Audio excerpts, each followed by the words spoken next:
Bonjour à tous et bienvenue. Quels sont les paramètres qui encadrent l'examen d'un texte qu'on peut qualifier d'initiative de loi en séance plénière à l'Assemblée nationale? C'est la question fondamentale au cœur de cette émission qui fait suite aux émissions précédentes que nous vous avons proposées sur la procédure législative ordinaire au Parlement béninois. Et pour nous éclairer sur le sujet, je reçois pour vous, encore une fois, le directeur des services législatifs de l'Assemblée nationale du Bénin, Olusegun Tidjani Serpous. Bonjour. Bonjour Gilles Christ et bonjour aux téléspectatrices et aux téléspectateurs. Merci de répondre encore une fois à notre invitation.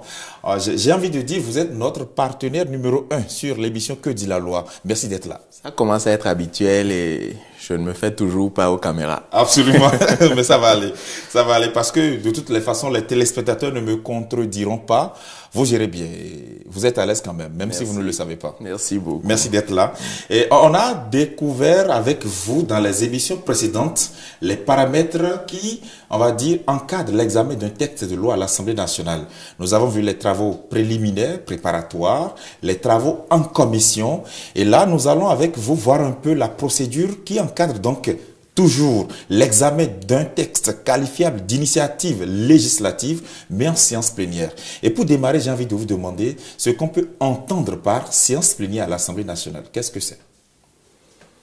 Nous appelons séance plénière à l'Assemblée nationale ce que d'autres appellent séance publique.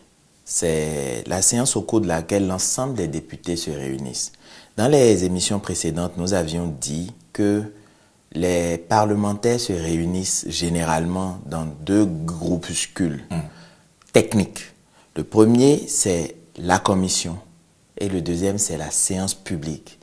Je dis technique, mais ce n'est pas tout à fait exact puisque les considérations politiques déterminent toujours les avis des députés, aussi bien pendant les travaux en commission que pendant les travaux en séance publique ou séance plénière, comme nous le disons ici au Bénin. C'est ça.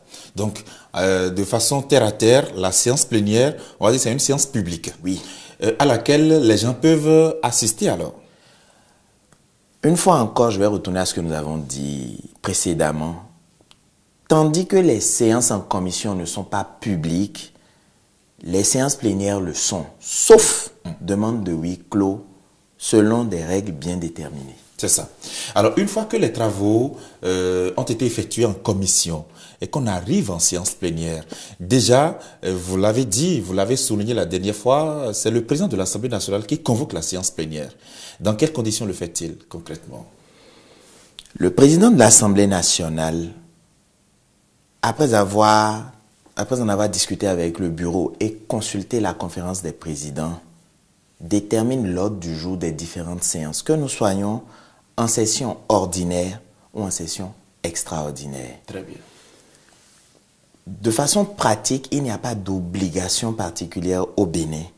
Ce qui veut dire qu'une séance plénière peut être consacrée pour partie à l'examen de dossiers législatifs, pour partie à l'examen de dossiers dans le cadre du contrôle de l'action du gouvernement ou de toute autre question. Donc le président de l'Assemblée nationale, quand il veut aborder des questions législatives, la pratique consiste pour lui à solliciter des services techniques, notamment des services législatifs, oui, la liste des dossiers par rapport auxquels les rapports des commissions sont disponibles. Puisqu'une commission technique a fini de faire son travail, nous en avons 5 ici à l'Assemblée nationale du Bénin, elle produit un rapport. La commission saisie quant au fond produit le sien. La commission saisie pour avis est censée produire le sien, mais c'est moins fréquent. Donc, lorsque la commission saisie quant au fond de l'affaire a produit son rapport, il est soumis au président de l'Assemblée nationale qui le transmet au service technique pour 1. Reproduction, 2. Transmission. Puisque l'Assemblée nationale du Bénin se veut, sous le leadership du président Vlavonou, écologique, nous transmettons massivement les documents de travail par la voie électronique, d'autant que les députés aujourd'hui ont des kits constitués d'ordinateurs portatifs et de tablettes qui leur permettent d'être connectés 24 heures sur 24. Pour pouvoir recevoir les différents documents par voie et numérique. interagir avec l'administration. C'est ça. Et lorsque les députés sont convoqués par le président de l'Assemblée nationale, se retrouvent au sein de l'hémicycle qui abrite les débats parlementaires et donc à l'occasion d'une séance plénière, que se passe-t-il concrètement? Bien, le président consulte la liste, un peu avant que les députés se réunissent, il consulte la liste il détermine les points qui paraissent mûrs pour débat, il donne les instructions et le communiqué est envoyé à ses collègues qui, sur la base de ce communiqué, la viennent. Une correspondance est envoyée à l'exécutif aussi pour que le ministre compétent ou à défaut le ministre qui est chargé des relations avec les institutions, en l'occurrence dans notre cas le garde des Sceaux, ministre de la Justice et de la Législation, représente le gouvernement au cours des travaux de la séance publique. Maintenant, nous entrons en salle.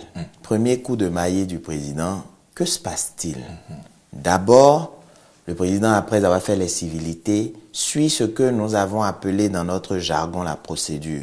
C'est une feuille de route qui est dans le dossier du président et dans le dossier des personnes qui l'assistent, notamment les secrétaires parlementaires, le secrétaire général administratif, le directeur des services législatifs et son adjoint, qui à tout moment peuvent souffler des choses ou envoyer des petits bouts de papier au président. C'est ça. Ce document intitulé Procédure déroule de façon virtuelle une séance plénière idéale. Donc, avec très peu d'incidents, mais également des rappels à l'attention du président sur les écueils potentiels et les renvois aux textes qui sous-tendent chacune de ces déclarations ou la gestion soit du temps, soit du contenu même des déclarations de ses pairs. Donc, lorsque le président est, on va dire, assidu, il prend connaissance de cette procédure avant de venir en salle.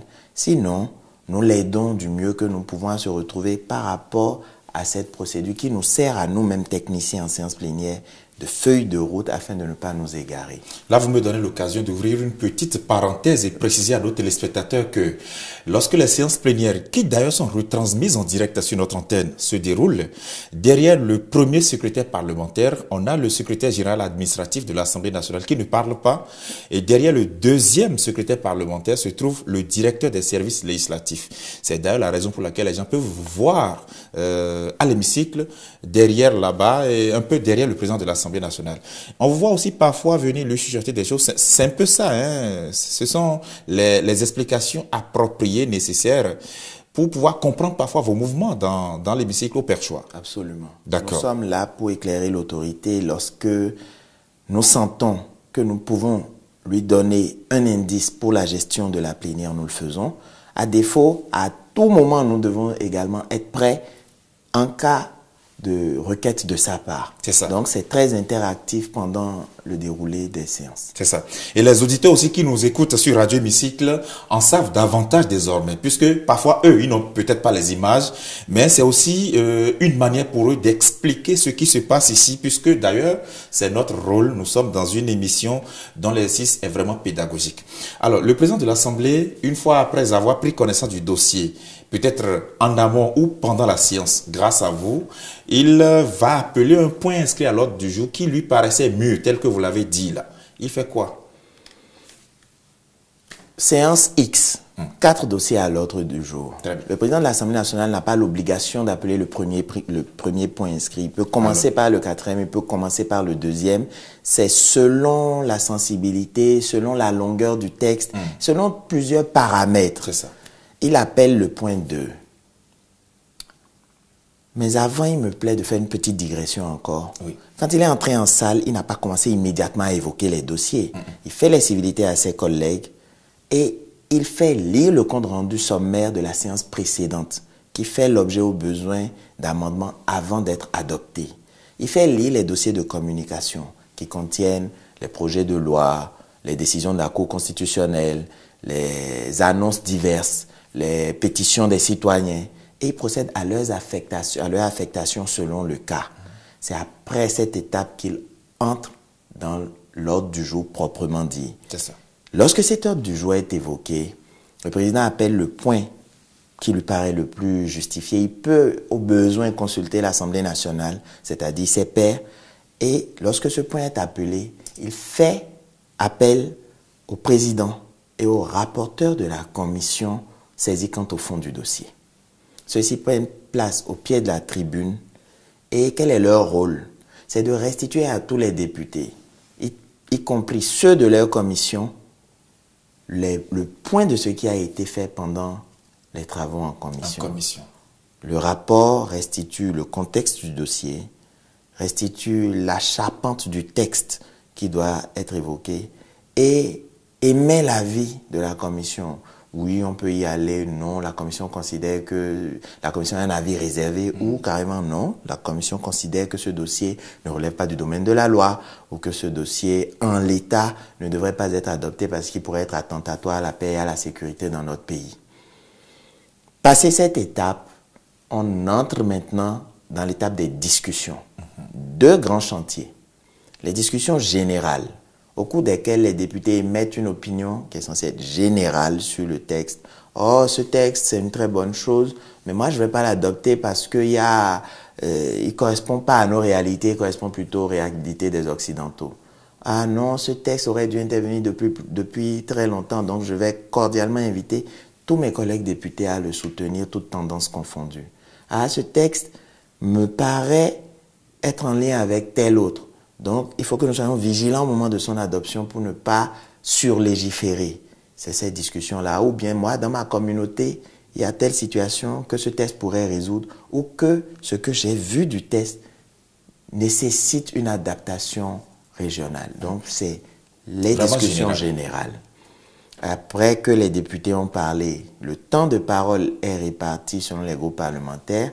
Actuellement, un consensus s'est établi. Les groupes parlementaires, nous en avons 3.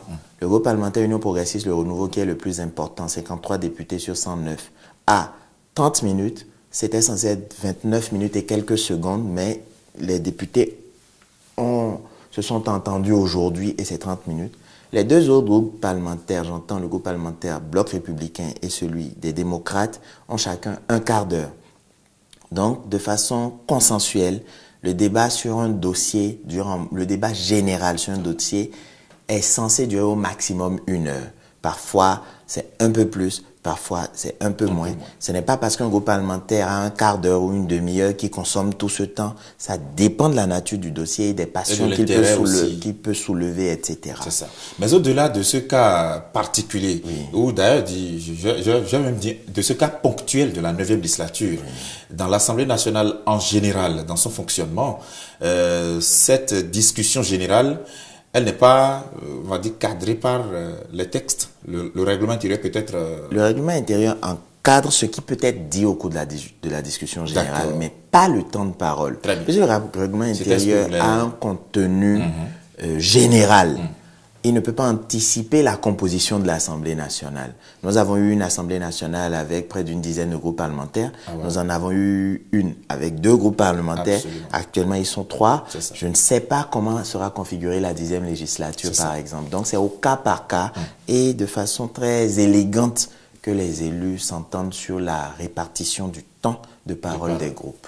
Et une fois que la discussion générale a eu lieu, qu'est-ce qui suit? C'est vrai qu'on a vu dans la procédure spéciale liée à l'examen d'un texte à vocation de révision de la Constitution, on a vu sur ce plateau avec le président de la Commission des lois 8e et 9e législature, que après cette discussion-là, les députés procèdent au vote, c'est ça? Non. Non. Après la discussion générale, le président de la commission qui a reçu des observations, des questions, donne les éléments de réponse puisqu'il est censé avoir une connaissance experte du dossier. Puis, le président de l'Assemblée nationale donne la parole aux membres du gouvernement s'il le souhaite pour éclairer, apporter d'autres éléments de réponse. Suite à ce qu'il a entendu. Exactement. À la suite de quoi, le président sonne la fin de la discussion générale et donne acte au président et au rapporteur de ce que leur rapport, que l'Assemblée nationale a pris acte de leur rapport. Le dit rapport n'est pas adopté. La précision est de taille parce que on sait que le compte rendu sommaire que vous avez évoqué précédemment, lui, il est adopté. Absolument. Mais le rapport de la commission saisie pour fond, qui a fait l'objet de la discussion générale, n'est pas adopté. Non, il en est pris acte. Bon, vous nous avez présenté un rapport, c'est très bien. Nous en prenons acte. Et à ce rapport est annexé un document qui permet de parcourir le texte à préparer. Lorsqu'il s'agit d'un texte qui n'existait pas, toutes les dispositions sont dedans. Lorsqu'il s'agit d'un texte qui va être modifié, l'attention est focalisée sur les dispositions modificatrices de celles qui préexistaient. Et ce document, c'est également un document de travail interne, nous l'appelons le tableau comparatif, qui est exploré à l'étape qui suit l'étape des discussions générales que nous appelons l'étape des discussions particulières. Justement, comment se passe cette discussion-là? Le règlement intérieur de l'Assemblée nationale, qui est notre bréviaire, prévoit que la discussion particulière appelle un examen en principe, article par article du texte. Souvenez-vous que quand nous avons travaillé, nous avons discuté du travail en commission, nous avons dit que la commission permanente examine le texte et apporte des amendements. Lorsque le rapport de la commission saisie quant au fond est prêt et que le président sait que la plénière va être évoquée, ce rapport est distribué aux députés. Je l'ai dit par la voie électronique actuellement. Les députés ont le droit d'amendement, c'est un droit constitutionnel. En principe, donc, ils doivent lire le texte et faire les amendements qu'ils jugent pertinents. Ces amendements, le jour de la séance plénière, doivent être reversés à la commission saisie quant au fond, avant le début de la plénière, laquelle commission doit se retirer en son sein et débattre. Oui, on accepte. Non, on n'accepte pas les amendements de tel député. Actuellement, ce n'est pas exactement ce qui se fait. La démocratie béninoise est toujours en formation, en constitution. Donc, avec l'expérience, le temps et la formation de nos élus, on en arrivera à la mise en œuvre d'une procédure sans défaut. Pour le moment, on reçoit encore beaucoup d'amendements qui sont faits par voie orale. Non, les amendements sont censés être écrits et antérieurs à l'examen du texte en séance plénière. Ils doivent recevoir l'avis de la commission saisie quant au fond, qui dit oui, ça c'est bon, non, ça l'est moins. Et les ajustements se font de sorte que le texte qui sort du travail en plénière est le texte mature. Alors que là, nous apportons un texte qui est adopté en commission, qui sert de base à la discussion. Et c'est en séance plénière qu'un député dit « Ah, tel article, il y a telle chose, ah, tel article, il y a telle chose ». Un amendement, en réalité, n'est pas forcément une modification de fond. Ça peut être une modification de forme aussi. Mais l'Assemblée nationale du Bénin a un mécanisme qui permet d'épurer les textes votés d'une partie, en tout cas, de leurs insuffisances. Nous en reviendrons à cet élément-là. C'est ça, justement. Et donc, vous parlez tout à l'heure de la lecture particulière. Justement, la lecture article par article à l'occasion des discussions particulières.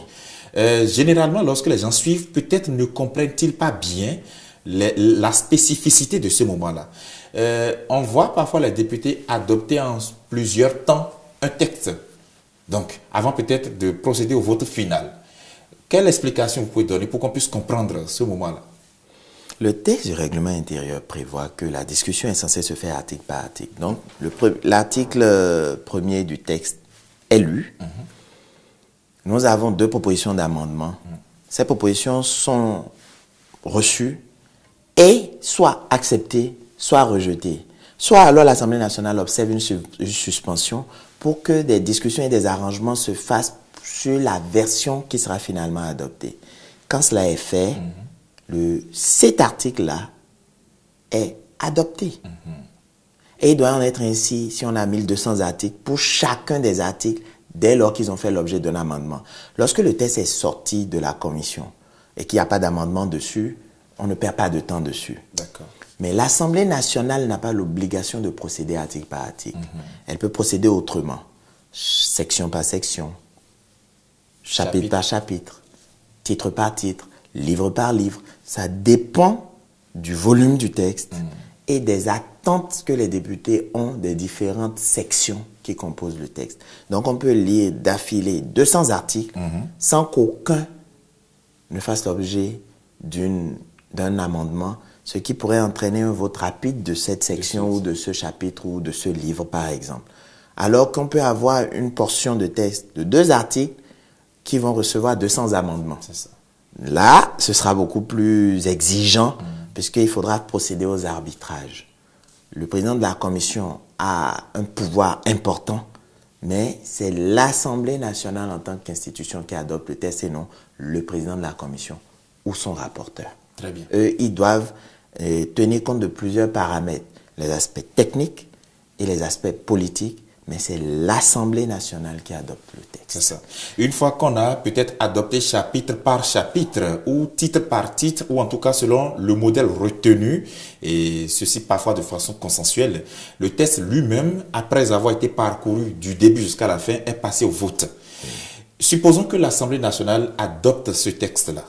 Est-ce qu'il entre en vigueur suite à l'adoption en séance plénière? Petite digression encore. Oui. Une fois que le texte a été adopté en 16 articles ou en 16 parties, l'ensemble du texte doit obligatoirement être adopté. Obligatoire. Obligatoirement.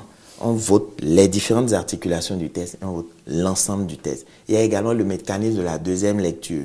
Si le chapitre 2 sur 6 doit faire l'objet d'une nouvelle modification parce qu'on a vu qu'il y a une incongruité au niveau du chapitre 6, eh bien, on peut adopter le chapitre 2 en deuxième lecture après avoir procédé aux ajustements. Et ce n'est qu'après tout cela que l'ensemble du texte est adopté. Le texte adopté maintenant quitte le niveau des députés, de tous les députés, et devient un instrument technique de nouveau entre les mains des services législatifs, du président de la commission permanente saisie quant au fond et du président de l'Assemblée nationale.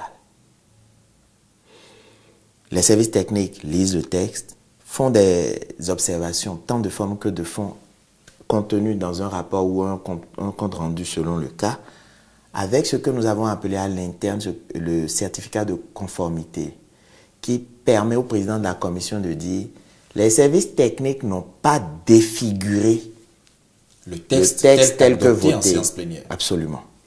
Le texte adopté en séance plénière, c'est en séance publique.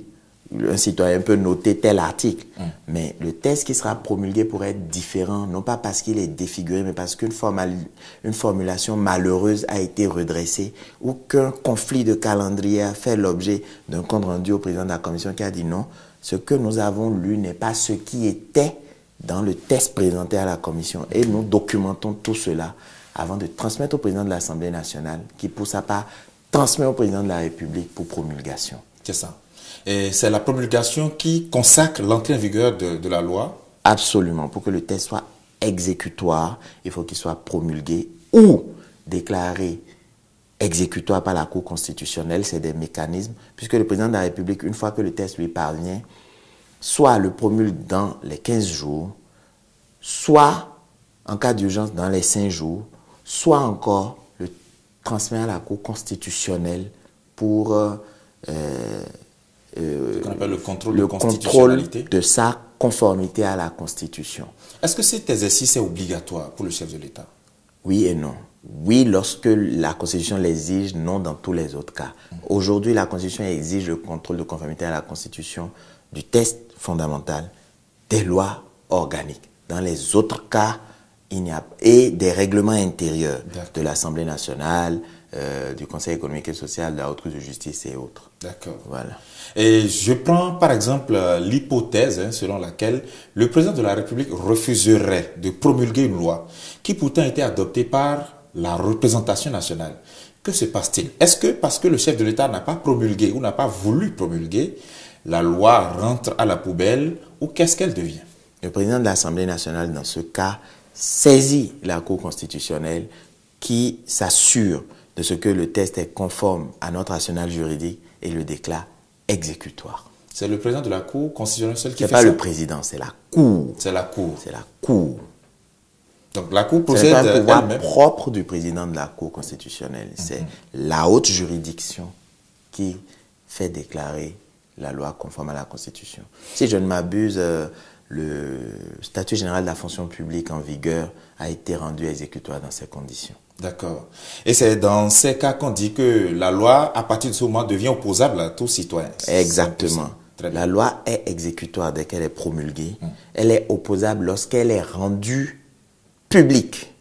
Et donc, il y a une obligation de publication au journal officiel qui est le seul moyen actuellement de rendre la loi opposable. Parce que c'est le canal par excellence de publication de la loi. C'est ça. Il va falloir pour les citoyens peut-être de consulter régulièrement le journal officiel afin de prendre connaissance des textes qui après avoir été votés à l'Assemblée nationale, ont fait peut-être l'objet de contrôle de constitutionnalité ou promulgués par le chef de l'État et donc désormais en vigueur. Oui, mais le gouvernement a fait un travail formidable et a mis à notre disposition un site qui permet aux citoyens, tout bêtement, il faut entrer loi et l'objet et puis on trouve très facilement parce que c'est un site très bien référencé. C'est ça. Alors, est-ce qu'on peut dire là que nous avons parcouru depuis 3 semaines déjà les paramètres liés à la procédure législative ordinaire à l'Assemblée nationale? Y a-t-il peut-être une dernière précision? Globalement, oui, mais j'ai oublié de dire que on peut saisir une commission pour avis. On l'avait dit tantôt. Absolument. Lorsque la commission saisie pour avis est en salle, mais après que la commission saisie quant au fond du dossier a présenté son rapport, le président de l'Assemblée nationale demande l'avis de l'autre commission, qui peut être conforme, qui peut être réservé, qui peut être contraire à l'avis de la commission saisie quant au fond. Ça ne change rien au fait que c'est la commission saisie quant au fond qui sert de point de départ de l'examen du texte, mais ces avis permettent d'avoir une perspective plus large de différents textes. Très bien. Merci beaucoup à vous. Olusegun Tidjani Serpos, directeur des services législatifs à l'Assemblée nationale du Bénin. Dans un de nos reportages, vous disiez que votre direction est un peu assimilable au cœur vivant de l'Assemblée nationale. Les gens, nos téléspectateurs, l'ont entendu dans nos éditions d'information. Merci infiniment d'être venu répondre à nos questions. Merci Gilles Christ, merci à nos téléspectatrices et téléspectateurs. Suivez Télé Hémicycle, vous apprendrez plein de choses intéressantes. Justement. Et Radio Hémicycle aussi. Et Radio Hémicycle aussi, Radio Hémicycle aussi qui relaie cette émission. Merci à vous, Olusegun Tidjani Serpos, d'être venu. Merci pour votre pédagogie. Merci également à vous, chers téléspectateurs qui nous avez suivis de bout en bout. Restez sur notre antenne, sur Radio Hémicycle, mais également sur Télévision Hémicycle. Merci à toutes les équipes techniques. À très bientôt.